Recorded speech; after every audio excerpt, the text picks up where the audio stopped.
Well, sa makausap pa, kumusta? Na usab kamong tanan mga igsoon, mga kahigalaan ko din na sa Dios. Sa gihapon ga paminaw ga sunod ning matag adlaw tang programang The Sovereign Grace Hour. Kauban ning inyong higala Andres ato Junior og ato sa mga katambayayong dinhi sa tunga turmanon si Attorney Lewell nga diin amagyong ginatinguha nga mapabot diha sa inyo nga tagsa ka mga panimalay or asa mga dapit nga kining tulumanong The Sovereign Grace Hour nga mantala gayud sa kaluwasan una diha lang gyud kang Kristo Jesus o sa uban pa niyang mga pagtulunan. O gani akong pagampo nga kining ato nga tulumanon nahimong panalangin alang kanimo higala igsoon. Kung naa kay mga buot ipadangat nga mga questions nining ato nga tulumanon, text lang sa ato nga duha ka cell number no sa Smart 0918548452 o gusab sa globe number nato nga 0995-2130-764. Sige, manikay-sikay tapag sayo alang sa ato ang pagsimba karong adlaw ang taang Ginoo mahimot nga magapanalangin sa ato ang mga gibuhaton karong adlaw. Og atong pahibalo sa makausap sa church atong mga missions nga ang atong nga Lord's Supper first Sunday sa Oktubre. So sa balang pizza 5 no? Yes, pizza 5 ning bulan sa October 5 ba? 1, 2, 3, 4. Yes, 5. That's first Sunday of the month. So, October 5 ang ato ang Lord's Supper. Okay? Now, itugot si Ginoo na amin din na Brad Mill, no? Sa New Bohol, karong gabi, alang sa funeral service. Last night sa funeral service, no? Kang manimo, tayo lawas nga kikahaya ron diya sa atong tigumanan og ugma na po sa buntag ang pagdala sa iyang pataylawas nga to sa lubnganan. Nota ko nga padayong mag-comfort ang Ginoo kaninyo nga tanan. Sige, ato ta sa pagampo. Happy birthday day sa di pa ko malimot sa kang brother Candido aninyo Dennis Tibungko, Davao City o sa itong mga kaigsunan sa church o usab sa pa sa mga members na to, sa kang igsoong Diana Binosa, no? Happy birthday, o usab kang brother Michael Tumandil. Diniga po na sa church, no? Atong usas to mga kaigsunan. Sige, sa itong mga missions, no? O kabanan ng mga churches. Ako din po hinaot na brother, ang brother Timmy, Bad Tim. Kung naminaw ka magkaroon, ikaw lang sa gihapon mo yung magdala sa panimbahon din sa Labon, karon nga buntag. O usab atong panawagan, no? Brother Mario Abrantes, Brother Mario, no? Niyang hapon, kung pwede, ikaw ang magdala sa mensahe, brother sa Tago Mission, o Brother Lino sa Bangmag Sunday School, sige, mag-pray atong panugyan sa Ginoo tanang gimbuhaton karong adlaw.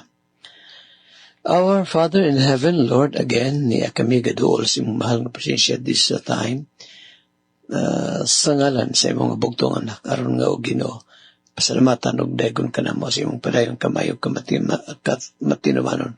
Despite, Lord, sa among mga shortcomings, thank you, Father, sa privilege na din this morning, this time, masimbahan, mapadangat sa namo Ginoo mo mahangyo kanimo. O makasimba kami kanimo, Dios, diya sa Espiritu kamaturan. Di-bless Ginoo ang mga missions, o di sa church, o mga kabanan ng mga churches. Bless Ginoo, bisan pang pamilya nga mara, ning panahon silang kasubo.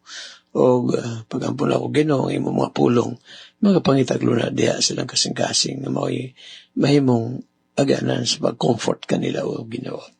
Supply ka sa mga panginahanglan. Sinasab nga nag-birthday karong adlaw, Brother Michael, isang Diana, o Brother Candido. O gusto ng mga nag-birthday, padangat sila ginustang hapang mga katuigan silang life. So Father, among gikumit ka nimo ang tanan. Again, salamat Lord sa pagpadala nimo kang Christ aron nga dito sa cross mamatay puli sa mga dapit. In this, O Father, we give you all the glory and honor.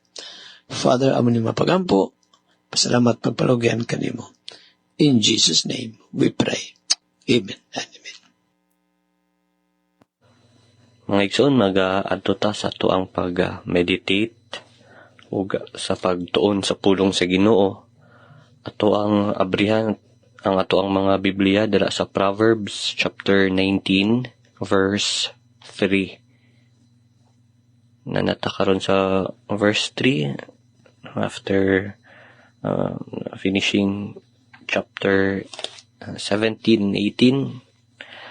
So ako ang basahon ang verse. The foolishness of man perverteth his way, and his heart fretteth against the Lord. Ang bersikulo mga igsoon nagsugod by pointing sa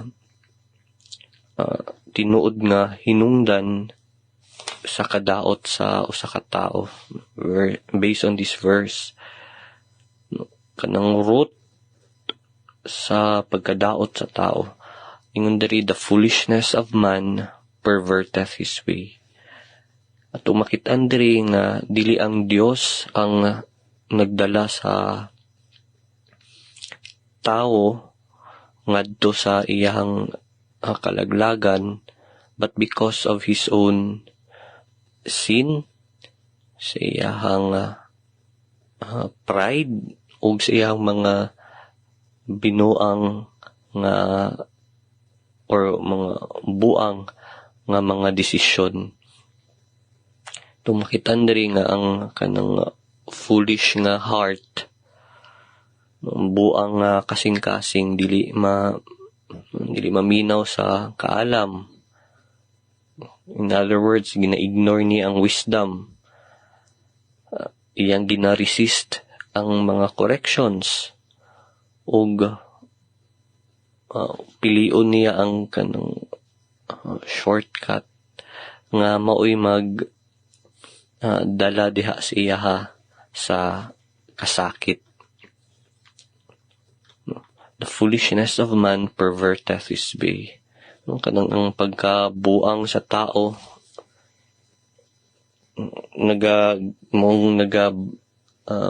baliko sa iyahang dalan. And then ingon po diri, and his heart fretteth against the Lord. Iyang kasing-kasing daw nagareklamo batok sa Ginoo. Morning maka guulog, maka hadlok senaryo o situation nga ang kasing-kasing sa usa ka tao nagareklamo batok sa Ginoo. No, instead of admitting his fault o sa iyahang sala, iyang i-admit, iyang dawaton nga siya ang nakabuhat sa failure, sa sala, iyahay nun i-blame ang Ginoo sa iyang mga kapakyasan. Mooning mihimduman nato ang attitude sa mga Israelites. Nag-compare sila, nag-complain sila sa wilderness. Daghan ang against sa Ginoo kung mapakyas ang mga plano o nga mga kalimtan nila mga igsoon nga ang ilang kaugalingong pagkabuang binuang nga binuhatan mao gyud ang tinuod nga hinungdan nganong niabot sila dira sa kanang failure, kapakyasan. To ang makitaan sa ato ang short verse pero very nagantag makuha nga mga pagtulunan. Ang kaning verse mo uning samin sa tuwa mirror. Mutaan na nato nga how often o pila ta ka beses mo create sa ato ang problema in a sense nga pinagi sa pagbuhat og sala or mga foolish or mga binuang nga mga desisyon, and then mangutana ta nganong gitugot man ni sa Ginoo. Sahay inana nga makalimuta nga kita ra pud ang nagbuhat sa dili maayo, and that is why ang epekto niini ay mga kasakitan, dira makita to sa Romans chapter 2. And then after thought, mutana ta nganong gitugot man ni sa Ginoo. Pero atong inumduman ang kamatuoran nga ang dalan sa Ginoo wala kini sagol nga binuang, ug ang iyahang dalan always it is truth. Ug ang dalan sa Ginoo mga igsoon kanang matarong ni og hapsay. Ang ato ang dalan mao nang baliko, ug dili nato dapat ma-blame kana nga kung unsa mang mahitabo ang nahitabo sa tuwa, labaw na sa mga kasakitan, kagulanan diha sa Ginoo. No, instead nga mo o reklamo ta batok sa Dios, kinahanglan nga magpaubos ta, maghinulsol ug mangita sa iyahang kaalam. We must seek wisdom. Ug ato ang makitaan kana sa pagtuon sa pulong sa Ginoo. Sige, ato ning ipadayon ang ato ang meditation sa sunod nga higayon sa verse 4 on the same Proverbs chapter 19. Mag-adto ta sa ato ang pagtuon sa doktrina sa grasya. The doctrines of grace, particularly on the doctrine of regeneration o pagkatao pag-usab. Again, kaning pulong regeneration, usahay ginatawag pud ni sa Biblia nga new creation or new birth, or kaning very common gitawag kinig born again. And sa atong pagtuon, ato ang na ibawaan nga ang pagkatao pag-usab o regeneration dili kini pinaagi sa gitawag natog decisional regeneration o kanang ang will o ang kagustuhan sa tao maoy mo dala kaniya diha sa pagka-born again. Wala na ginatudlo sa Biblia. Labaw ng kaning gitawag nga baptismal regeneration. Daghan jud ang nagatuo nga dapat mabautismohan ka aron ikaw ma-born again.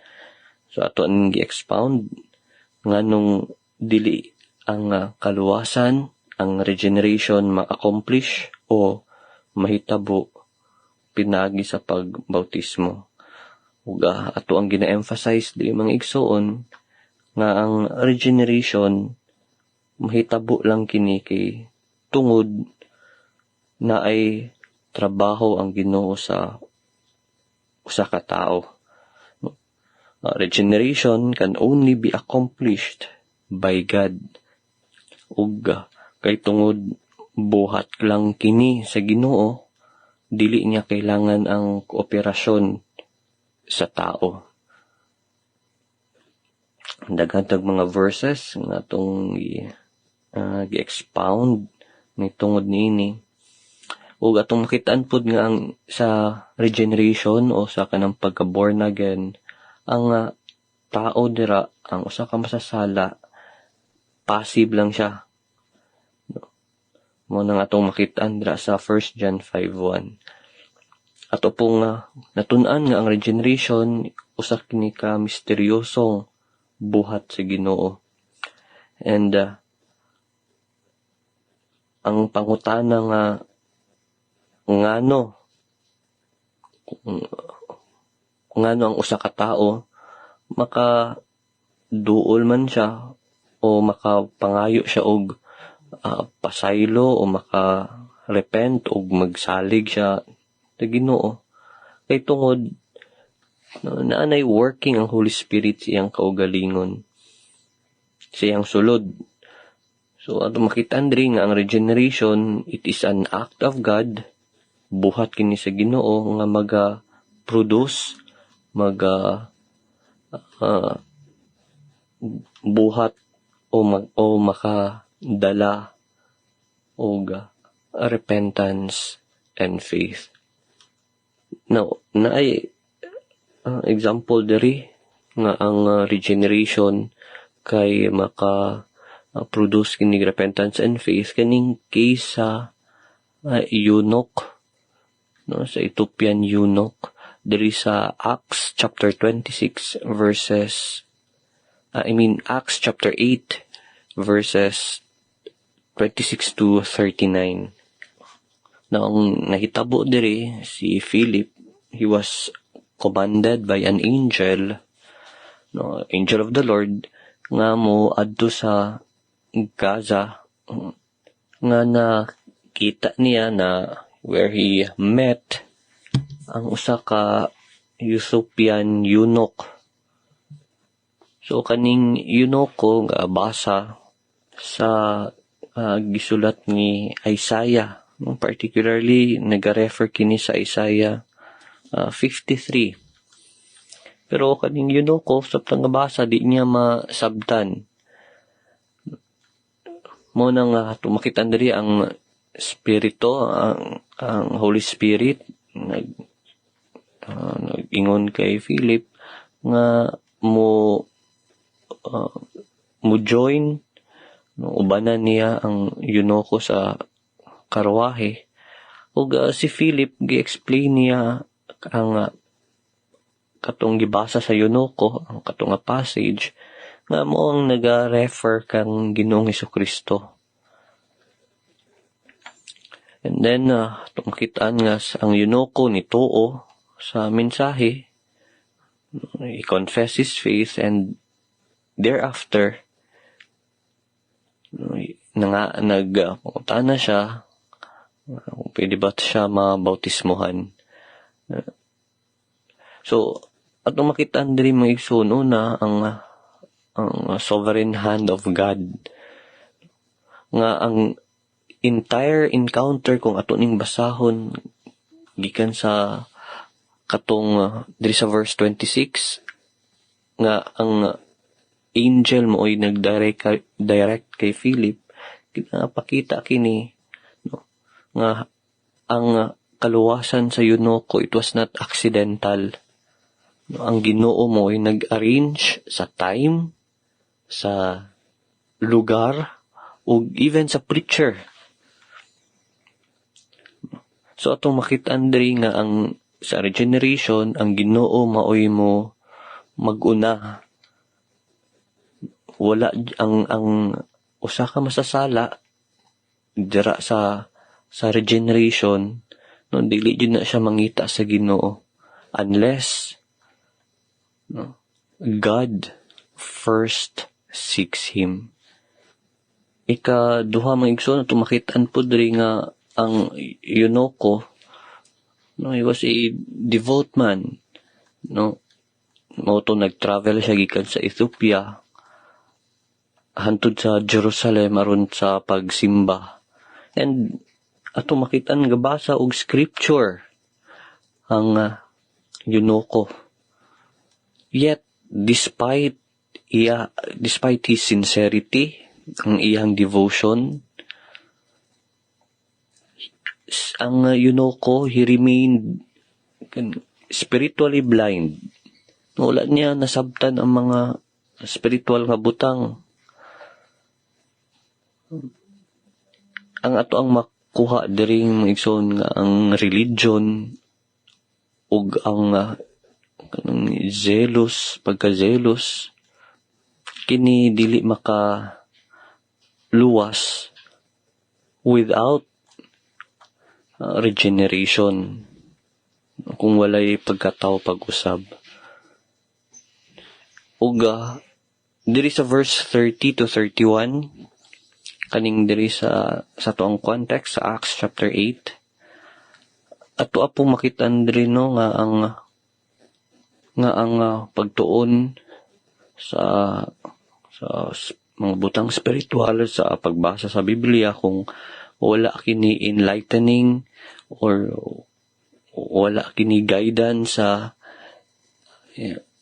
espiritu, matawag na to sirado ra gihapon ni, or in other words, dili gihapon kini masabtan. Ang Eunuko diri, he needed the Spirit's work pinaagi sa preaching ni Philip aron makasabot labi na sa Ginoo sa atong Ginoong Hesukristo. Ang daghang patag makuha diri ato ning ipadayon mga igsoon kaning the case of the eunuch nga ginapakita diri that salvation, that regeneration or being born again is solely of God. Nga ang tao pasibra diri ug ang gabuhat sa tanang butang mao ang Ginoo. Wala namang kitay oras, mga igsoon, ato ning ipadayon sa sunod na higayon. Ato gyud ning tun-an ang regeneration bunga og repentance and faith. But before I end, if you are not yet sure of your salvation, the Bible says, repent, believe the gospel. Walay laing pamaagi aron ng sa katao maluwas kung dili pinaagi kang Ginoong Hesukristo. Kini si Attorney Lemuel Atup with Pastor Andres Atup Jr. magaingon ang Dios magapanalangin kanatong tanan. Daghang salamat. Ato nasab nga ipadayon ang verse 20. This is what Solomon said, but a companion of fools shall be destroyed. Siya daw nga magalakaw, kauban sa mga taong maalamon, may usap siyang maalamon.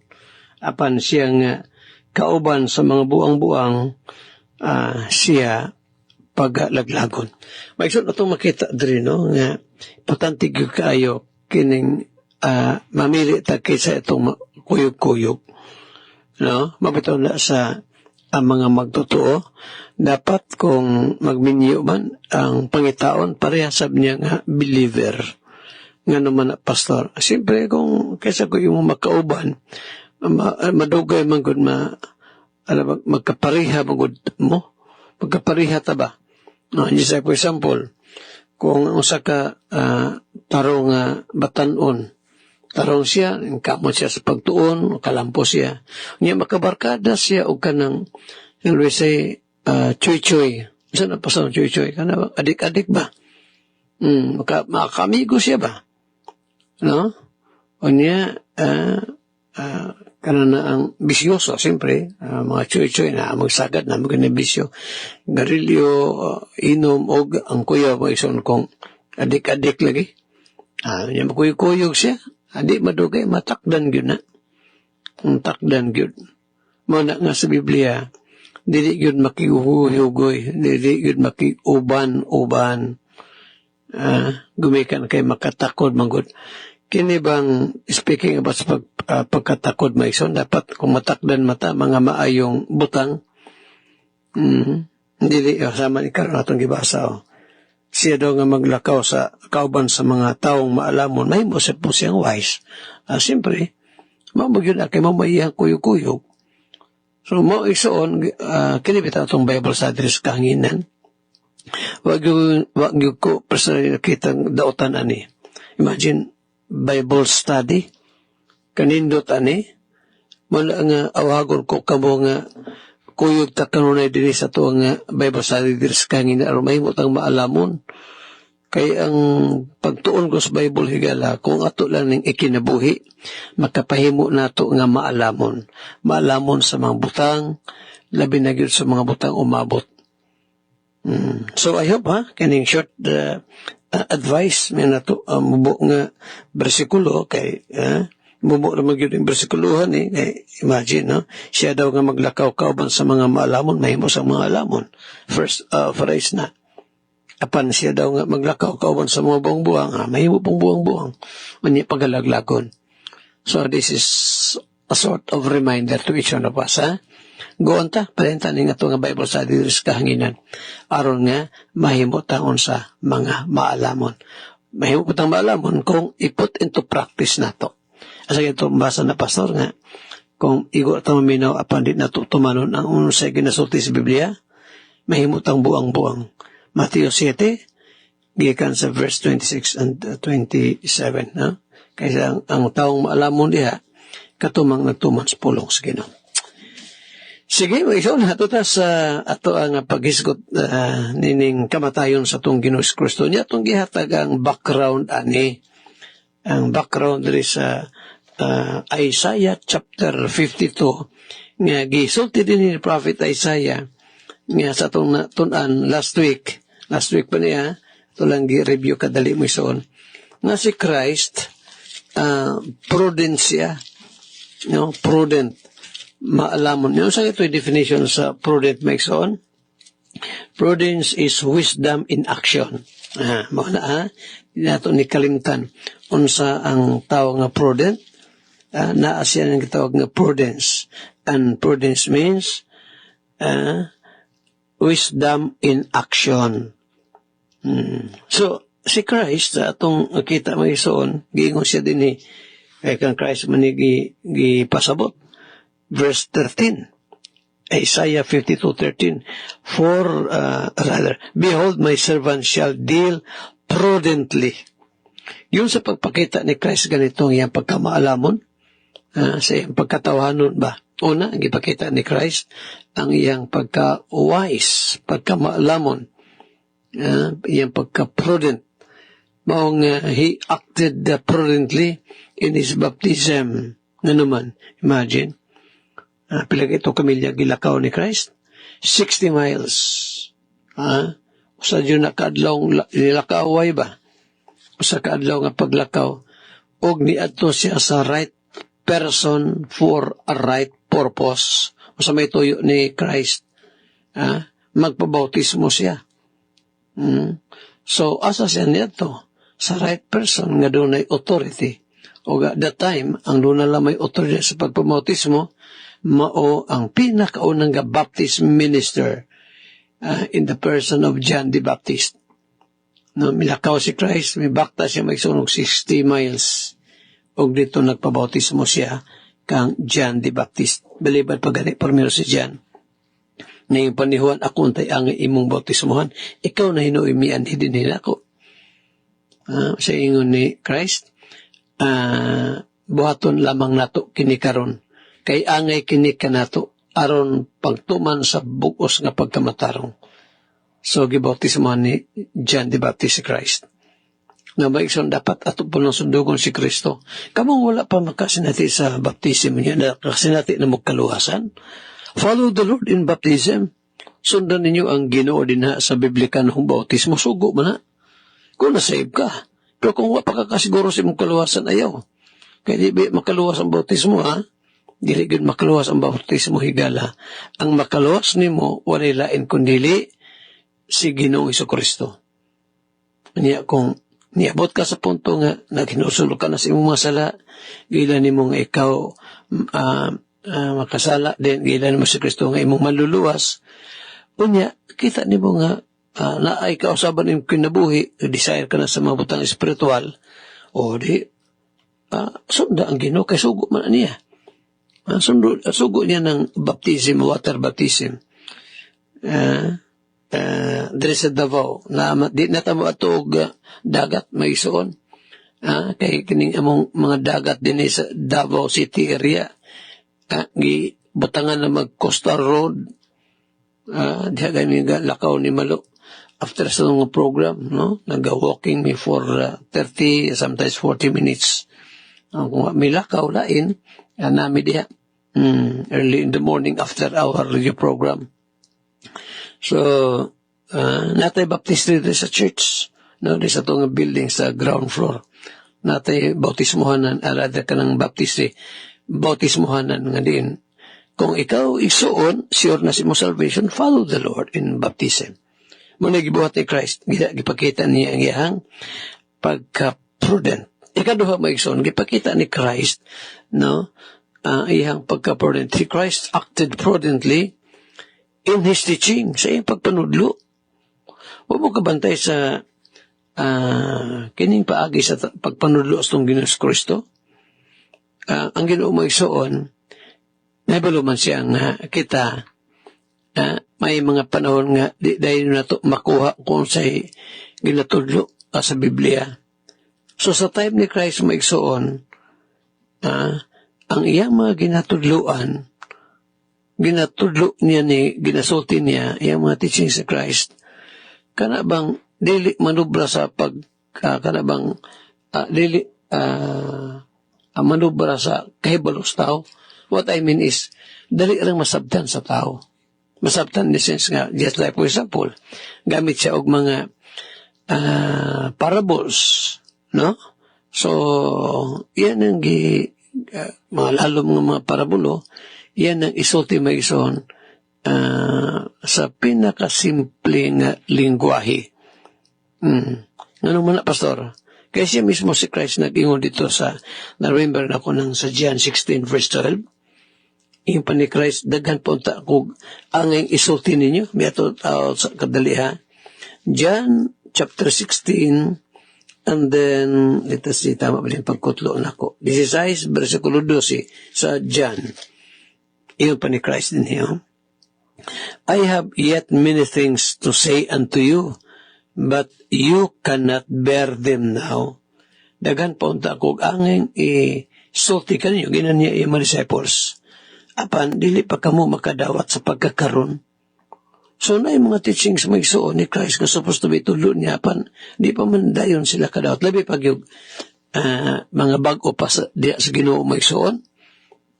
Actually, kining teaching ba nga kining tulip doctrine na itong kinatunalis ng programa maigsoon, lalom-lalom na ba ning klaseng pagtulunan, deep na niya maigsoon, nakuulawom na ba? Gahi na niya pagkaon. Imagine, ang Ginoo sa ipagkasuberan na ay mga wa niya pilia. Kung bago pang nakabig mo ikson, bata pala sa pagtuol, lisod niya ni madawat. Pero sa grasya tabang sa Ginoo, madawat niya ni. Ano, kaya kami gani. I was converted way back in 1982. Niabot ang doktrina sa grasya dari sa Davao, 1991. So, 9 years na. Human ako sa Bible School na, nagsugod na ko pagpamastor. Sa dihang introduce sa mga kining doktrina sa doktrina sa grasya, kaming mga faculty members nag-react yun doy. Nag-react na sa mga doktrinahan na. Pero, wala po ito magdugay Mason. A matter of 2 weeks, by the grace of God, na understand ako kining doktrinahan. So si Christ ay ang kapanahunan, Mason, nasa magipanudlo. Una, gitudlo niya ang kanayang share niya yung mga pagtulunan in a simple manner. Mga nga, bisan pagani, si tanawa mo ikson, naikiingon dito sa there is Marcos 12. Si Christ mo iksoon, nagtudlo sa katawan, unya o siya giingon din the common people heard him gladly. Sa may bot pasabot ng common people, Pastor. Mga tao nga, dili gyud ingon nga, mga dungganan, mga tao nga ubos lang ang pagtanaw sa katilingban. sa dihang giwalihan sila ni Christ, nalipay sila pagaya. Kung basang kadali, 12 sa Marcos, versikulo 37. Ingon din, David therefore himself calls the Lord, and ingon din, and whence is he then his son, and the common people heard him gladly. Ang mga ordinaryong tao, nalipay kayo sa gitudlo astong Ginoo. Si Nicodemus, maigsoon na remember na ako to po si Nicodemus. At first, by the way, ay pangutan naman, si Nicodemus na sa iba? Most probably, yes. Pero sa unang himamat nila sa itong Ginoo diya sa John chapter 3, wa pa kasabot si Nicodemus maigsoon. Paingon ni Christ, you must, one cannot enter into the kingdom of heaven unless he is born again. Iyon pa niya ni Nicodemus. Makasulb ba siya balik ang tao na ba? Makasulb balik sa tagwangkal siyang inahan o gianak?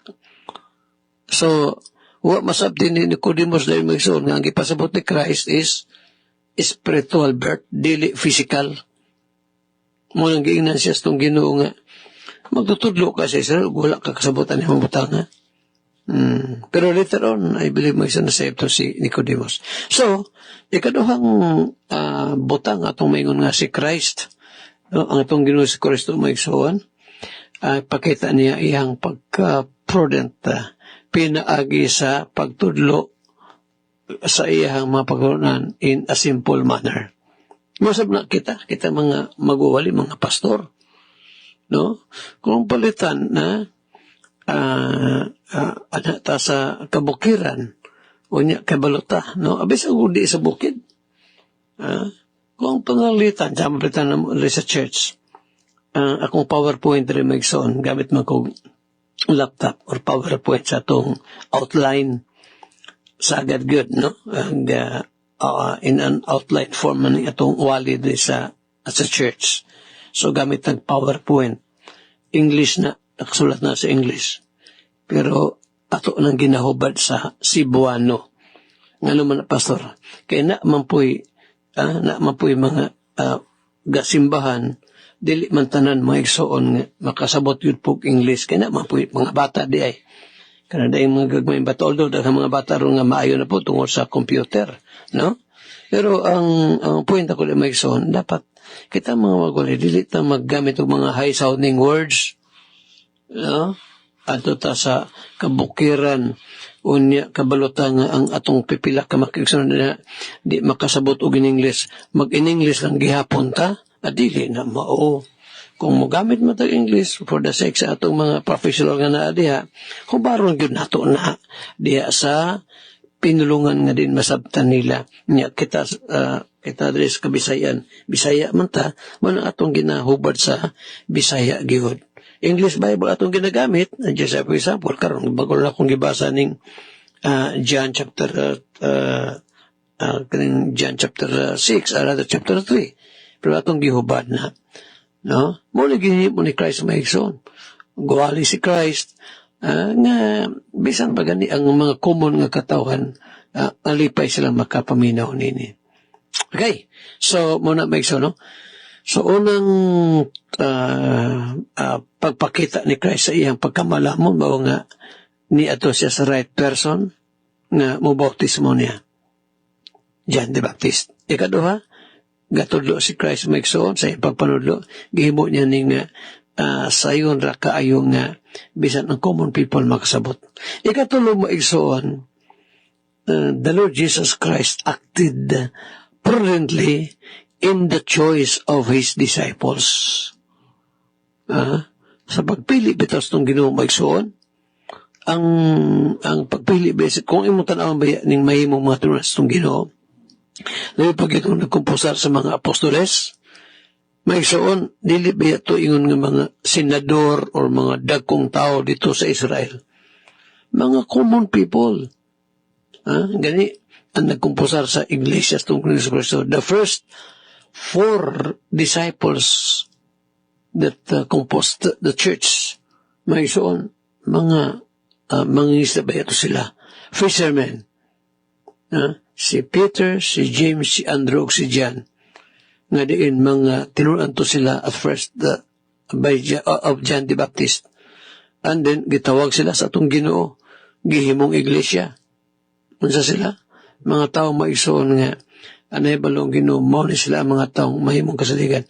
So, ang pagpili sa atong Ginoo maigsoon, iyan ang gibase sa iyang nakita ng tawhana.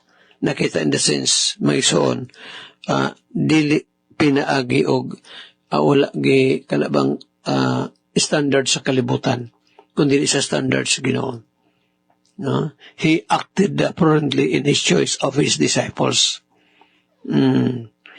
Gipili niya, kabalo kaunsa, mga kabos o mga way hibang kaagan. Dili mga tao sa kuningon, dili mga tao nga doon ay political power or position. Kita, des kalibutan may sun lahi man, basta kuyaw gani ang mga tao, magyatong, o ikaw ka na ko nga sponsor sa kasal ha, mahini kay mayor ni or congressman, dili na mo gibuhat ni Christ may suon. Mga kabos o mga taong way hibang kaagan mo yung ipili. Kabalo ka asa na pastor mabasa ng bersikulo. Una, di sa kaluwasan. Kabalo ka gipili siguro sa mga aron malawas. Na may mga maalamon ng kalibutan na pero Diyotera. Kasi gasulti, taraw may iso ng giingon ni Apostle Paul sa 1 Corinthians, pati oras, pa ipipila ka mga minuto. Sa 1 Corinthians chapter 1, may isoon. Gisulti na ni Apostle Paul. Ingon niya din sa verse 26, 1 Corinthians 1:26, For you see your calling, brethren, how that not many wise men after flesh, not many mighty, not many noble are called. Dahil pang tawag po dili daghan. But, verse 27, But God hath chosen the foolish things of the world to confound the wise. And God hath chosen the weak things of the world to confound the things which are mighty. Nga kaysa mato, sa number 1, sa kaluwasan, ang iyang gipili, sagad ba isan mga kabos. Salamat sa Ginoo. Kita ang mga iyang gipili aron malawas. Wala nagibase sa atong gitawag nga sukdanan nga kalibutan kundi sa sukdanan sa Ginoo. Igala, awan matay oras ato'y parinugma. Kini ba, daghan ni mga poets maison ipakita ni Christ ang iyang pagka-prudent. Igala, ikaw, kumusta man? Nasinati ba ni mong salvation? If not, karon na panahon. Come to repentance and trust Christ as your Lord and Savior. Handulog sa samang takna ug sa samang istasyon inyong higalas kahanginan Andres Atob Jr. Manaminit magaingon ang Dios magapanalangin kanatong tanan. Daghang salamat. Salamat sa Ginoo sab sa mga pulong ato ang napaminawan baguhay pa lamang. Last portion kang Pastor Andres Atop Jr. nga nagahisgot sa mga kamatuoran, mga pagpahinomdom nga nis matag usa kanato. No, even dia sa second portion, no, si first portion, no, I mean si attorney and brother Limuel Atop nagadala sab sa first portion about doctrine of regeneration. Okay, salamat kay sa Ginoo ining mga kamaturan. And by the way, happy Sunday sa matag usa kanato karon nga nakadangat nining adlaw mga kaigsunan, no? Nasod kita ning adlaw sa schedule, no, sa pagsimba nato sa Ginoo. Salamaton tas tibok semana niya nga pag-amping sa to ang kinabuhi. Kay kung wala ang Dios magtipig sa tong kinabuhi, mga kaigsunan, lisod makadangat hangtod nining adlaw. Salamat usab sa Ginoo sa kahigayunan sa tuang pagpamalandong, sa tuang pagbahin-bahin sa pulong kagabi diha sa sitio New Bohol, diha sa mission sa New Bohol, uban ni Brother Mel Mara ug sa tibok pamilya, no, miduyok ta usab sa ilang kasub-anan karon ug padayon ang pulong sa Ginoo naga-comfort nga kanila. Uban ni Brother Timmy o uban pang mga kaigsunan o kaparentihan sa Mara family, no, tungod sa pagtaliwan usa sa ilang pinaka importanteng bahin sa pamilya. Mao ilang inahan ni Brother Mel Mara, si Sister and Nanay Lorita Supino Mara. Ana. So miadto na gyud siya sa sabakan sa ato ang Ginoo.